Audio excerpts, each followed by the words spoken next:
And there's a fire that I won't slay. There's a fire but no fire brigade. Help our souls tonight, we are losing this fight. Oh, help our souls tonight. There's no one on our side who's gonna help our souls tonight. 이스라엘 백성이 이스라엘 족장들이 믿었던 하나님이 도대체 누군가부터 시작해서 좀 할게요. 출애굽기에 보면은 이제 하나님이 모세에 처음 만나는 장면이에요. 뭐라고 하냐면 나는 여호와다.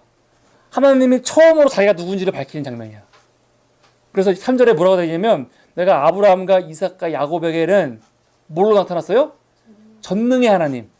엘샤다이거든요. 엘샤다이. 조상들에게는 엘샤다이라고 나타냈지 여호와라고 나타난 적이 없어요. 모세한테 처음 나타나갖고 나는 여호와다. 야훼다. 처음 얘기한 거예요. 그러면 조상들이 믿었던 하나님은 누군가? 엘샤다이란 말이에요. 엘샤다이. 엘. 근데 엘샤다이는 합성어예요. 엘과 그리고 전능한이라는 샤다이. 전능한 엘. 이랬대. 전능한 엘.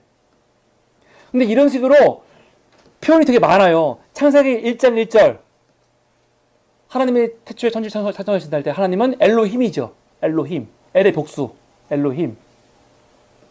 창세기 14장 18절에 보면은 엘륜이 나와요. 지존하신 하나님. 지존하신 엘이에요. 지존하신 엘. 엄밀히 말하면. 창세기 16장에 엘로이. 감찰하시는 엘. 샤다이 17장에 전능하신 엘. 혹은 창세기 46장은 그냥 아예 그냥 엘 나와요. 엘. 하나님. 근데 성경에서는 다 그냥 하나님이라고 표현했을 뿐이에요. 근데 엄밀히 표현하면 하나님이라고 표현하면 그냥 엘이라고 돼. 엘. 엘이야 엘. 야훼는 야훼고 엘은 엘이에요. 근데 엘은요. 샘족한테 원래 있는 신의 이름이에요. 엘이. 두 가지가 있어요. 하나는 보통 명사. 신은 아마 신은 있을 거야 했을 때 그 신은 어떤 특정인을 가리키는 게 아니잖아요. 그냥 신이라는 그냥 보통 명사 아니에요. 근데 어떤 신의 이름이 신이야. 만약에 진짜 이름이 신이야. 신. 우리가 만약에 뭐 바알같이 이름이 있는데 이런 것처럼 고유명사로 그 신이라는 게 누구를 구체적으로 가리키는 이름일 수도 있잖아요. 근데 엘이 그랬어요. 엘이. 엘은 그냥 보통 명사로 신도 되고 야 신이 있을까? 했을 때 엘이 있을까? 하기도 하는데 특정한 신, 바알의 아버지가 엘이거든요. 바알의 아버지. 가나안의 최고신 이름이 엘이에요. 그때도 엘신이 분노했나봐 했을 때 그 엘은 바알의 아버지 엘이거든요. 이 두 가지 다 사용돼요. 엘은요. 성경에서 엘은요 보면은 우리가 믿는 야훼 하나님을 할 때 엘 써요. 그런데 이방신을 할 때도 엘을 써요. 신명기 같은 거 보면은요 여호와께서 홀로 그를 인도하셨고 그와 함께 한 다른 신이 없었다 할 때 그 신도 엘이에요. 엘을 썼어요. 근데 이때는 야훼라는 이름을 썼죠. 여호와를. 왜? 모세 시대니까. 이미 여호와라는 이름이 있으니까 여호와와 엘을 구별해서 쓸 수 있는 시대인 거예요. 왜? 여호와 이름이 있으니까. 근데 모세 이전에는요. 여호와가 없었다니까요. 다 엘이지. 그러면 그 엘과 그 엘이 달라요? 이게 되게 헷갈린 부분이에요. 도대체 조상들이 믿었던 신은 도대체 어떤 신이야? 이 신명. 그래서 어떤 사람들은 뭐라고 하냐면 이스라엘이 믿은 신은 그냥 가나안에서 믿던 신을 그들이 더 발전시켜서 아모리 문화권에서 믿던 신을 더 발전시켜서 그냥 조상들의 신을 믿은 거다. 이스라엘 하나님은 엘의 변형된 모습이다. 구약의 하나님은 가나안의 엘과 같은 하나님이다. 결국은 그렇게 얘기하는 거예요. 근데 그 사람들은 종교의 토착화 현상을 전혀 이해를 못하는 사람들이에요. 종교의 토착화. 이거 되게 중요한 개념이에요. 그러니까 어떤 사람들은 신앙적으로 그게 되게 불순해 보이니까 막 부정해. 이게 아니라고. 엘은 그게 아니라고. 엘은 가나안의 신이 아니라고 부정하는데 이건 말도 안 되는 거예요. 부정할 수가 없는 거야. 그거는. 엘이라는 신은 분명히 존재하는데 만신전 명단에 다 있고 어떻게 그걸 부정해요? 그걸 부정하면 안 돼요. 엘이라는 신은 진짜 가나안의 신이 맞아요. 엘은 가나안의 신이 맞아요. 바알의 아버지가 맞아요. 근데 성경에도 하나님의 엘로 표현하는 게 맞고요. 그럼 도대체 이걸 어떻게 봐야 될까? 같은 하나님인가? 이렇게. 근데 그게 아니고 이거는 우리나라만 해도 마찬가지야. 우리나라에 신명 논쟁이라고 있어요. 신명 논쟁. 신명, 하나님의 이름, 신의 이름과 관련된 논쟁이 있었거든요. 뭐냐면 영어로는 갓인데 갓을 한글로 번역해야 될 거 아니에요. 번역을 어떻게 할 건가?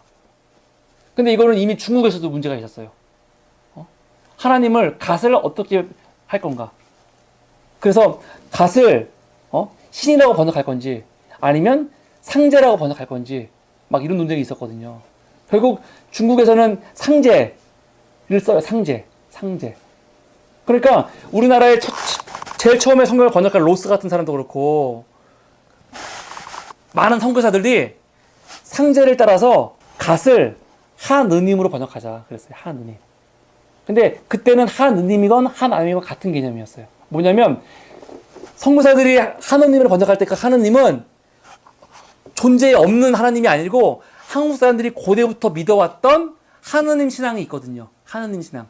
전능하신 하나님 신앙이 우리한테 있었어요. 원래부터가, 옛날부터. 우리가 원래부터 하늘을 섬기던 신이니까 당군한 검이 누구예요? 한웅의 아들 아니에요. 한웅이 누군데요? 하늘의 아들 아니에요. 하늘의 신들인데 다. 우리는 원래부터 하늘을 숭배하던 민족이라고요. 하느님을. 그러니까 원래 한민족이 하느님을 숭배해 왔어요. 근데 선교사들이 갓을 번역할 때 하느님으로 번역하자 했어요. 왜? 이 사람들은 문화에서 원래 하나님은 전능하신 하나님이 개념이 있는데 그 개념을 갖고 와서 믿게 하자. 이거였어요. 그래서 이거를 극렬하게 반대했던 사람이 누구냐면 언더우드 반대했어요. 왜? 언더우드는 이건 마치 하나님을 바알로 믿는 것 같은 거다. 이건 우상숭배다. 어떻게 우상의 이름을 이렇게 하냐. 반대 막 했거든요. 그래서 언더우드는 아예 그냥 상제로 가자. 근데 한국 문화에 이해가 깊었던 사람들은요, 다 그냥 하느님으로 한 거예요. 지금은 우리는 천주교는 하느님, 기독교는 하나님 하잖아요. 이 두 개 다르게 보잖아요. 지금 우리는 다르게 쓰고 있어요. 천주교는 정말 하느님의 개념을 쓰고 있는 거고, 우리는 하나님을 뭐 유일하신 하나님, 하나라고 하는데, 처음에는 그렇게 안 봤어요. 하느님이건 하나님이건, 이거는 그냥 전능한 하나님. 그런데 선교사들은 그렇게 번역을 했고, 지금 그게 결국 우리한테 하나님으로 정착을 한 건데, 지금 우리 중에 누가 너희들이 믿는 하나님은 한민족이 옛날부터 믿었던 그 하나님이야 라고 말하는 사람 있어요? 그렇게 아무도 믿지 않고 나도 그렇게 안 믿어요. 우리가 믿는 하나님이 한민족이 수천 년간 믿어왔던 그 하나님이에요? 아니잖아요. 그 하나님이 아니거든요.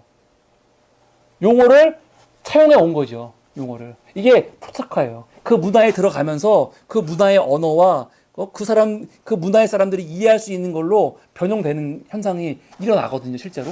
근데 그거는 신약 성경에서도 나와요. 신약 성경에서도 사도 바울이 직접 쓰는 용어예요. 사도 바울이 뭐냐면 바울이 아레오바고 그리스죠, 아테네 가갖고 바울이 아레오바고 가운데 서서 말하되 아덴 사람들아, 아테네 사람들이죠. 너희를 보니 범사에 종교심이 많도다. 내가 두루 다니며 너희가 원하는 것을 보다가 뭘 봤어요? 알지 못하는 신에게라도 새기는 단을 보았다는 거예요. 그러니까 그리스 사람들이 신들을 워낙 많이 섬기니까 그 신들을 위해 단을 만드는데 혹시 자기들이 놓친 신이 있을 수 있으니까 알지 못하는 신이라는 단을 만들어 놨어요. 근데 바울이 전도를 하면서 뭐라고 하냐면 이 알지 못하는 신이 바로 내가 전하는 그 신이다. 이렇게 말하는 거거든요. 그러면 이게 되게 이상한 말이잖아. 사실은 아니죠. 근데 바울이 왜 이렇게 말하는 거예요? 이거는 그 사람들 문화권에서 하나님을 설명하기 위해서 말하는 거예요. 그런 의미에서 보면요, 엘이라는 거는 당시 가나안 사람들이 믿던 신이 엘이란 말이에요. 그 사람들 문화권에서 그러면 아브라함이 믿었던 신은 분명히 엘이에요. 엘. 그러면 아브라함이 그 엘을 믿었을 때 당시 아모리 족속이라든가 센족들이 믿었던 그 우상으로서의 엘을 믿었는지 아니면 그냥 엘이라는 이름을 사용하면서 하나님을 불렀지만 족장들로부터 구전되어 내려온 하나님이 계세요. 분명히. 그때는 언어로 쓰지 않았으니까 다 구전이니까 구전. 구전의 능력을 무시하면 안 돼요.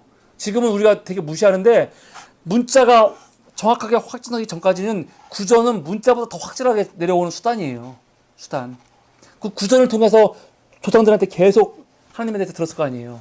그래서 같이 이 우르에 있는 사람들이 나는 오늘 엘에게 예배드리고 왔어. 그리고 아브라함도 나도 오늘 엘에게 기도드렸을 때 같은 엘이지만 그들이 생각하는 엘은 서로 다른 엘인 거죠. 다른 엘. 이럴 수도 있고 아니면 같은 엘일 수도 있어요. 아브라함은. 왜? 아브라함은 하나님을 아직 정확히 아브라함이 처음부터 하나님을 정확히 알았는지 모르는 거예요. 창세기 12장 이전에 아브라함이 우르에서 믿은 엘이 족장들한테 받아온 엘인지 아니면은 메소포타미아에서 믿은 엘인지는 모르는 거야. 근데 최소한 12장에 넘어오면 달라지는 거죠. 여호와께서 아브라함에게 이르실 때 너는 너의 고향과 친척과 아버지의 집을 떠나 내가 너에게 보여줄 땅으로 가라 그러거든요. 그럼 이 말씀이 문제가 돼요. 여호와께서? 여호와가 말한 표현이 여기 나오면 안 돼요, 사실. 엘이라고 해야지, 엘. 왜? 여호와는 모세 이후에 나오는 거라니까요. 근데 어떻게 아브라함한테 여호와가 나타나세요? 나타나면 안 되지. 엘이 나와야지. 그러니까 사람들이 이거 갖고 성경은 짜깁기다 막 이렇게 하는 거예요. 근데 이것도 너무 이해가 안 되는 거예요. 뭐냐고 이해가 안 되냐면 상식적으로 이건 사람들이 왜 이렇게 생각이 단편적일까? 이 글을 쓰는 사람은 아브라함 시대의 사람이 아니잖아요. 이미 여호와를 믿던 사람 시대의 사람이 쓴 거예요. 그게 모세가 썼건 아니면 모세가 아닌 그 이후의 사람이 썼건 이미 이스라엘 백성이 야훼를 믿고 여호와를 믿고 있을 때 아브라함에 대해서 쓴 거예요.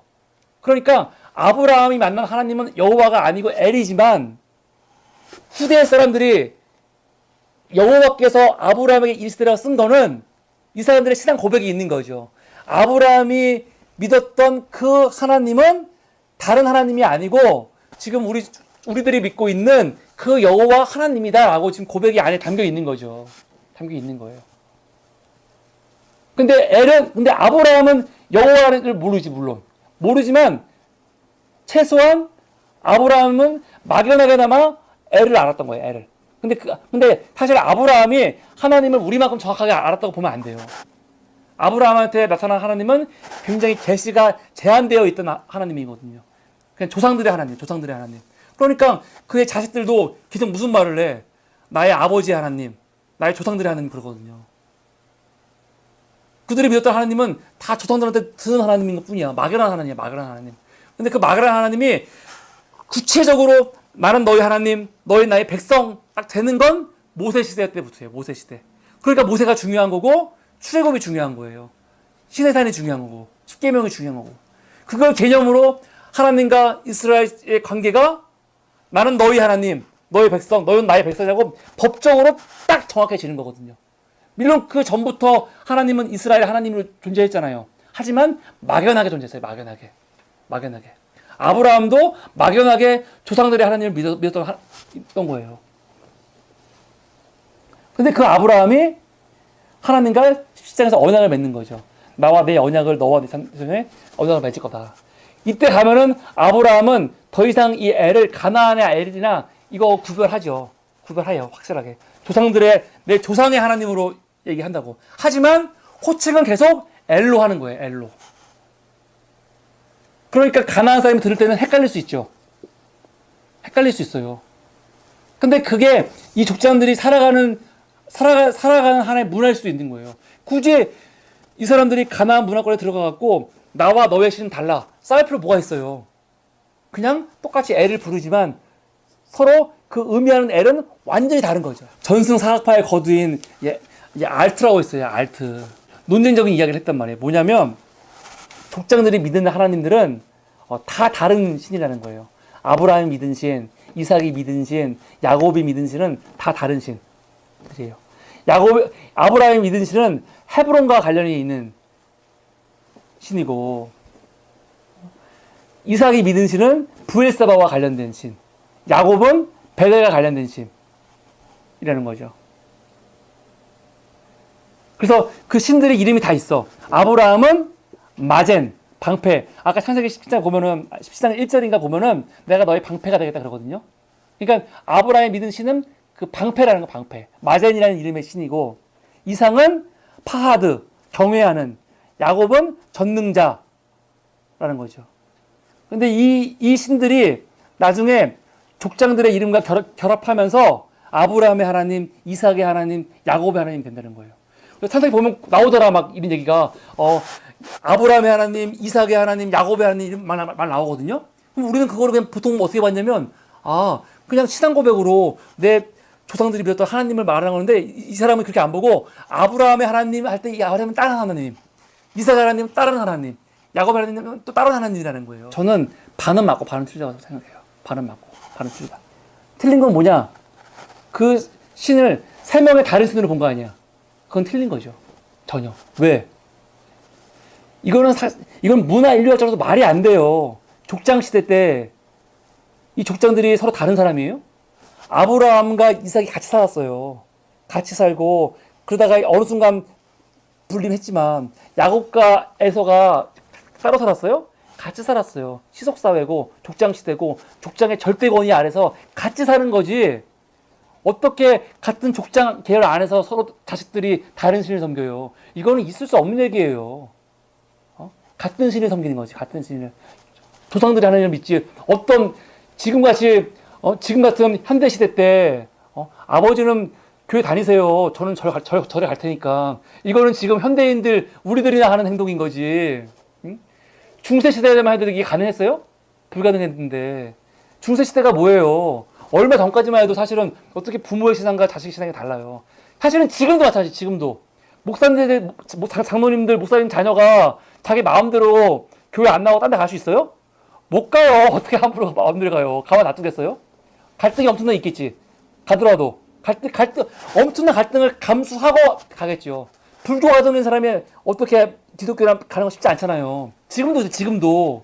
근데 고대 족장 시대 때 이게 가능할 거라고 생각하세요? 이건 불가능해요. 어떻게 다른 신을 섬겨요? 불가능하다고. 아브라함과 이삭과 야곱의 하나님은 같은 하나님이에요. 같은 하나님. 상식적으로. 그러니까 RT의 말은 틀린 거예요. 근데 또 맞는 이유는 뭐냐면 그 하나님을 그 세 명이 각자 다르게 부를 수는 있어요. 각자 지역에서. 다 엘로 부르는데 아브라함은 세겜과 혹은 브엘세바와 관련이 있으면 그 브엘세바에서 섬기는 사람들이 믿는 신들이 있었을 거 아니에요. 그 문화가 있었어요. 그 문화와 연관해가지고 자기 하나님을 섬겨서 섬겼고, 야곱은 베델과 관련해가지고 베델에도 성소가 있었고 베델에 가나안인들이 믿던 신들이 있었을 거 아니에요. 그거와 관련해가지고 그렇게 서로 다르게 부를 수 있는 거죠. 그러니까 여기서는 엘 샤다이라고 부르고 여기서는 엘 다르게 부르는 거죠. 똑같은 엘이지만 다르게. 하지만 그 하나님은 가나안 신과 다른 하나님인 거예요. 족장들의 하나님. 다만 표현만 마치 우리가 갓을 한민족의 하나님이라는 표현을 쓴 것처럼 그렇게 쓴 거다. 그렇게 이해를 전 하고 있어요. 그러면 전혀 문제가 안 되거든요. 근데 이거 가지고 사실은 이 학문적인 성과에는 분명히 우리가 인정해야 되는 것들이 있는데 보수적인 학자들은 이걸 완전히 그냥 무시해버리는 거예요. 자유주의라고. 자유주의고 잘못된 거고 성서를 완전히 알트, 노트 되게 싫어하니까 학자들이, 보수적인 사람들은. 근데 이 학문 성과를 무시하면 안 돼요 또. 근데 동시에 그냥 다 받을 수 없는 게 제가 볼 때는 근데 충분히 우리가 받아들일 수 있는 여지가 있거든요. 상식적으로 하면요. 여지가 왜 없어요? 하나님을 엘이라고 부르면 어때? 이게 뭐가 문제가 돼요? 하나님을. 자기들 문화권에서 부르는 건데. 아니면 다 하나님을 히브리어로 불러야죠. 왜 번역을 해? 성경을. 마치 천주교가 옛날에 성경을 라틴어로만 본 것처럼 우리도 성경을 함부로 번역하면 안 되지. 아예. 번역 자체가 이미 바뀐 거 아니에요, 언어가. 그렇게 따지면요. 근데 왜, 이거 말이 안 되는 거라고요. 말이 안 돼요. 그러니까, 이런 하나님의 호칭이 문제가 되지 않는다는 거. 그러면서 이제 청동기 시대 때 이스라엘 족장들의 이름을 보자면, 우리가 이건 저번에 한 말씀 간단하게 하자면, 줄리어스 벨 하우젠 같은 사람들은 뭐라고 했냐면, 족장 시대의 이야기가 다 거짓말이라고 했잖아요. 족장들은 그 이야기는 사실은 한참 지난 다음의 이야기를 마치 우리가 조선시대에 대한 이야기를 쓰는데 현대 우리가 지금의 분위기로 막 글을 쓰는 거예요. 썼다는 거예요. 실제로 보니까 그게 아닌 거예요. 창세기 내용을 보니까 그 내용이 진짜로 아브라함이 살았던 청동기 중기시대 때의 문화가 그대로 반영이 되어 있다는 거죠. 그대로 반영이 되어 있다는 거예요. 그 중에 하나가 아브라함이 아들이 없으니까 하갈한테 아들을 낳잖아요. 하갈한테. 나중에 자기 아들이 태어나니까 하갈에서 낳은 이스마엘 쫓아내잖아요. 근데 당시의 기록을 가지고 있는 마리 문서라든가 누지 문서를 보니까 자식이 없으면 진짜로 부인이 첩이나 자기 여종을 남편한테 애를 낳기 위해서 보내는 게 너무 일상적인 문화인 거고, 그리고 자식이 없으면 자기의 종 중에서 가장 신뢰하는 사람을 양자로 입양해갖고 재산을 물려주는 게 진짜로 그때 문화였던 거예요. 문화였던 거. 그런데 입양한 아들은 쫓아낼 수 없어요. 당시 문화로서. 근데 아브라함이 이스마엘 쫓아냈잖아요. 그러니까 앞에 보니까 아브라함이 그 아들로 인해서 그 일이 매우 근심이 되었더니라는 표현이 나오는 게 왜 근심이 돼요? 물론 아들을 쫓아내는 것도 근심이 되겠지만 문화적으로도 이건 안 되는 거예요. 당시에. 그러니까 근심이 되는 거예요. 이런 거 보니까 잘 맞는 거예요. 관습이 그 당시와 잘 맞고. 이삭과 에서 볼 때도 이삭과 에서 야곱 보면은 막 축복하잖아요. 근데 에서의 분노 같은 거 보면은 되게 이상한 게 모든 사람이 다 에서를 지지해요.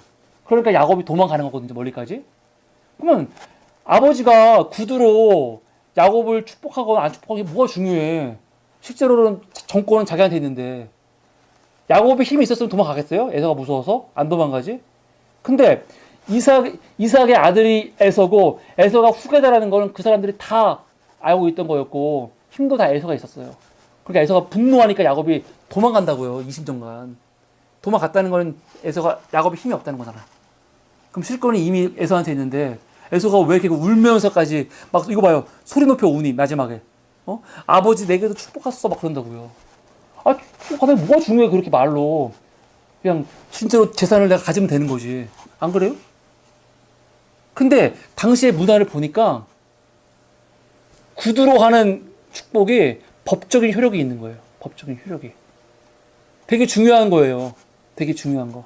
그 당시에 보니까 구두로 하는 아버지의 이게 유언이나 그런 것들이 축복에 되게 중요한 영향이 있었다는 게 그런 문서들을 통해서 알게 되니까 이 구두로 축복한다는 게 단순히 그냥 복받아 그게 아니고 굉장히 실질적으로 중요한 거라는 걸 이제 알게 된 거죠. 그런 것들. 아브라함이 롯에게 나중에 헤어질 때 너가 좌해 내가 우할게. 누가 우하면 내가 좌할게.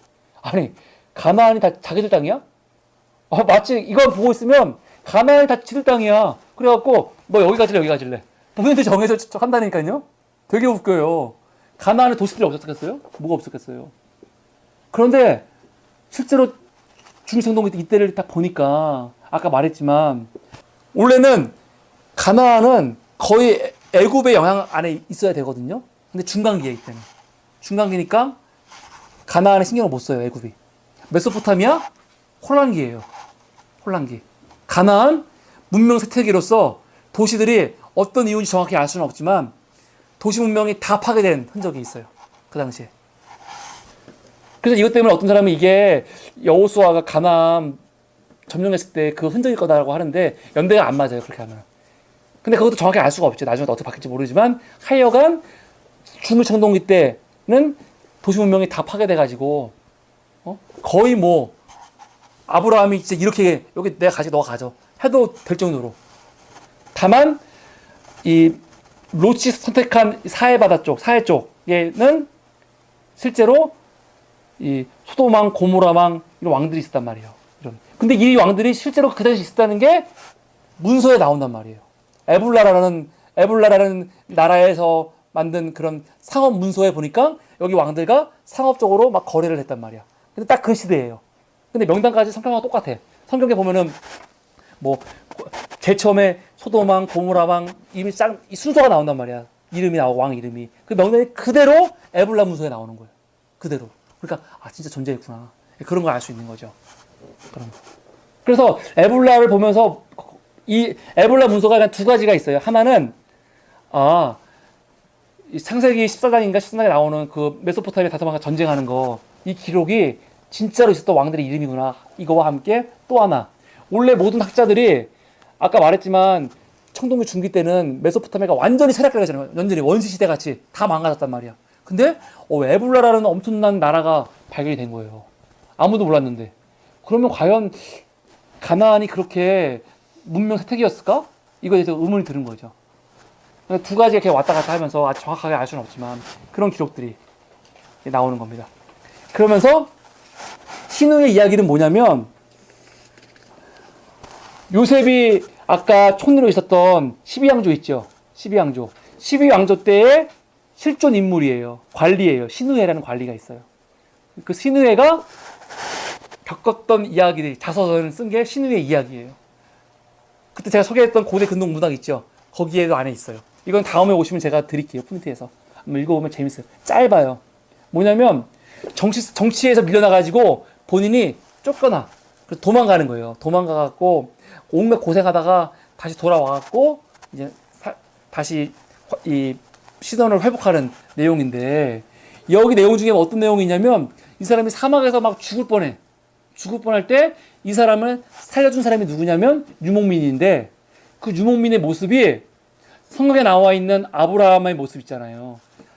아브라함은 유목민이니까 그 유목민의 모습과 굉장히 유사한 거예요.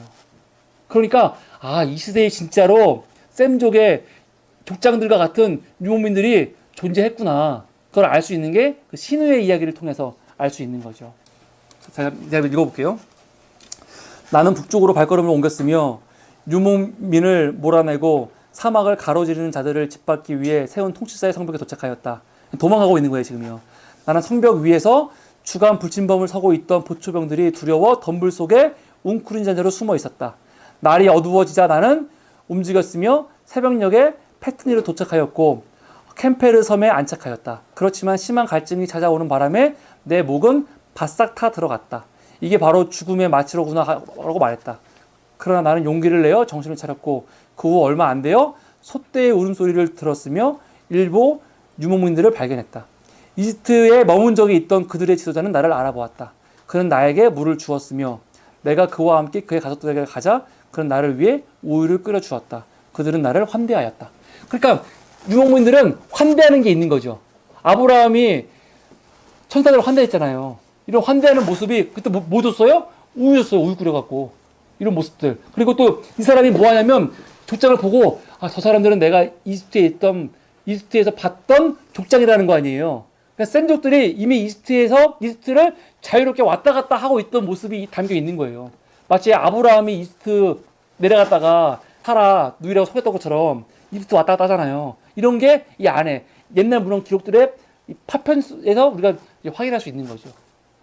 그래서 오늘은 우리가 역사의 시작 족장시대를 공부했는데 족장시대는 중기 청동기 시대였고 중기 청동기 시대 때 메소포타미아와 이집트와 팔레스타인의 상황을 보니까 아브라함의 족장들의 성경 이야기와 굉장히 여러 가지 연관성이 있다는 걸 오늘 확인했습니다. 다음 시간에는 출애굽 이야기를 하도록 하겠습니다. 예, 여러분들 수고 많으셨습니다.